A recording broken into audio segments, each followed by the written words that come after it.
আজকে বছরের প্রথম বৃষ্টি হলো। তো দিনটা কেমন কাটালে সবাই জানিও কিন্তু। তো আমি প্রথমে এখানে শুকনো খোলায় বিরিয়ানি মশলাটা ভেজে নিয়েছি, তারপরে শুকনো খোলায় বেসন ভেজে নিয়েছি।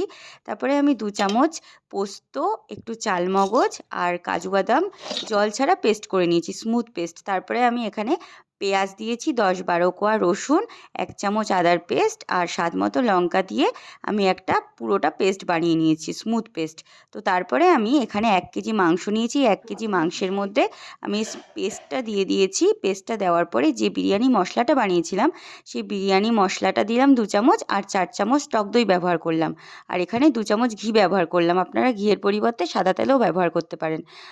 আর ব্যবহার করেছি আমুল দুধের গুঁড়ো ৬ চামচ মতন। আর এখানে রং আনার জন্য আমি কাশ্মীরি রেড মির্চটা ব্যবহার করেছি। এটা কিন্তু ঝালের জন্য নয়। আর এখানে একদম ১ ফোঁটা কেওড়ার জল আর ১ ফোঁটা গোলাপ জল ব্যবহার করেছি। ভেজে রাখা বেসনটা ৪ চামচ দিয়ে দিলাম আর নুন স্বাদ মতন দিলাম। দিয়ে এটা ম্যারিনেট করে আমি ফ্রিজে ৫-৬ ঘন্টা রেখে দিয়েছিলাম।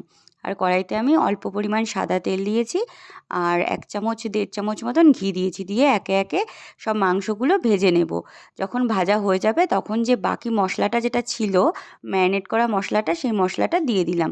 এইভাবেই ঢেকে ঢেকে রান্নাটা করতে হবে। একদম দেখেন মাংসটা ভীষণ স্মুথ হয়ে গেছে। তো তৈরি আমার চিকেন চাপ। অবশ্যই কিন্তু তোমরা বাড়িতে ট্রাই করো আর জানিও কেমন হয়েছে। থ্যাংক ইউ সকলকে।